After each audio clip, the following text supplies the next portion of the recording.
Number 38, I shared my first draft with someone. I'm writing a book for middle schoolers. It's my first fiction book and my first attempt at writing for kids. I'm writing a book that I'm hoping will shine a light on what it feels like to grieve as a child. I lost my friend when I was 9 years old and he was 5. And I've lost quite a few close friends and family members since then. Molly has been to so many funerals that by the time she was 7, she'd created her own line of caskets. I'm not kidding. She even wrote a freaking jingle. She had been to 9 funerals by the time she was 2. She considers herself an expert and critiques funerals based on their funeral candy, as she calls it. But I digress. I'm writing a book. A friend has been writing something, so he asked me if I would read his and if I would send him what I'd written so far. Mine is a first draft, a very rough first draft. It's not in order. There are random chapters. It's a freaking mess. But I sent it to him. I do not let people see beneath my beautiful, so to speak. I like polished, clean. I don't need perfect, but I need almost perfect. I used to need perfect, but I made myself and Rob crazy, like when I would vacuum the carpet in our apartment and not let him walk around. I read something about female slaves who made beautiful quilts, and they would purposely put a flaw in it in the beginning of the project because nothing is perfect. And when you are no longer worried about perfection, you are able to enjoy the process. That truly changed my life. I don't do perfect anymore. When I have a party, I don't wash the floors. They don't know they didn't bring in the dirt on their shoes. And so help me God, any of you people come to my house for a party and I catch you looking at my damn floors. But I do clean the house. I like buttoned up and clean and neat, but I leave a flaw. Well, this first draft was not in any way clean or neat or buttoned up. It was a freaking disaster of a mess, and I let it be seen. I hit send, and I couldn't unsend. Sometimes bravery is letting people see your mess. Episodes of Broken to Brave are released every Tuesday and Thursday. Thank you so much for listening and for joining me on this journey of healing and growth. If you want to go deeper into this story and hear it from a spouse's perspective, my husband and I have a Patreon-only show where we have an extended, behind-the-scenes discussion of every episode, which also posts twice a week. Here's a sample of our latest Patreon-only companion podcast.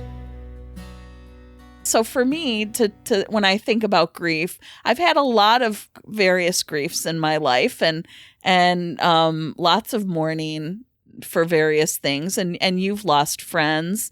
So we lost joint friends together right. At young ages in our 30s. And I mean, when most people don't lose friends. And so I think for me, it was very much a cathartic sort of, I just feel like if I can give one kid like someone who understands them. Right. So that they see somebody understands grief to me. That's what you were trying to give. That was the gift you were trying to give. Yeah. So I haven't finished it, but I have a friend of ours said, I'm writing this thing. I was like, I'm writing this book. And he's like, oh my God, trade me, And I thought, oh my, are you crazy? Like, I don't let people see things that aren't finished, or like aren't polished and kind of cleaned up a little bit. And I was like, really? I'm like, okay, I have to do this. Like, if I'm bristling that hard, that needs to be something on the list. Yep. And so I sent it over. That's how it works. And I just said, I'm not going to make this pretty for you. I'm not putting it in, or it's in no order. There are not really chapters yet. Like, it is just chunks of random shit. Yeah, it's ideas. And it was like some of them are formed scenes. I mean, most of them were formed scenes, but they had no cohesion and they weren't. It's not really structured yet at all. Not at all. And so that was a really scary thing to hit send. Yeah. That is something that's very hard for people. And especially, okay, so like I allude to this in the main episode, that I might have had a slight issue with perfectionism and not letting people see my flaws. Right. And like, I remember when my younger brother was coming to visit us in Minneapolis, and I vacuumed like 3 times in the hour before because I was like, right. Oh my God, the lines are gone again. Like, yeah, and you'd yell at me if I walked on it. Oh my God, no, you could not walk on the carpet. And then one of the cats would walk across it and you'd yell at the cat. And I'm like, I gotta vacuum again.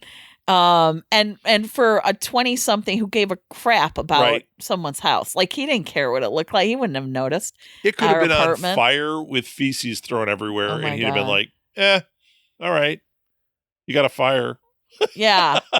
So, I mean, really like, not. I have to get the lines in the carpet. But that was me, that was me hardcore at that time.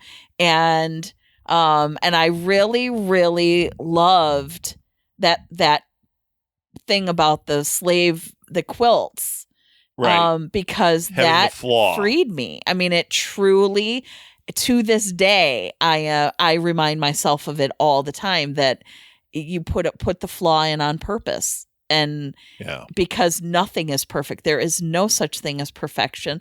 So start out putting the flaw in, and you are free then to just enjoy the process beyond that, because you're not worrying about making a mistake. You already made it.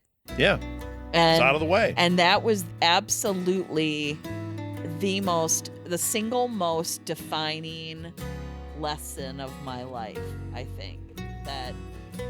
To hear the rest of this episode and get other exclusives, become a patron to Broken to Brave at patreon.com. You can also follow my blog at brokentobrave.com for even more insights and engaging content. Links are in the show notes. Broken to Brave is a production of Southgate Media Group, hosted and written by me, Martha Southgate. Thank you so much for listening. Now go do something brave.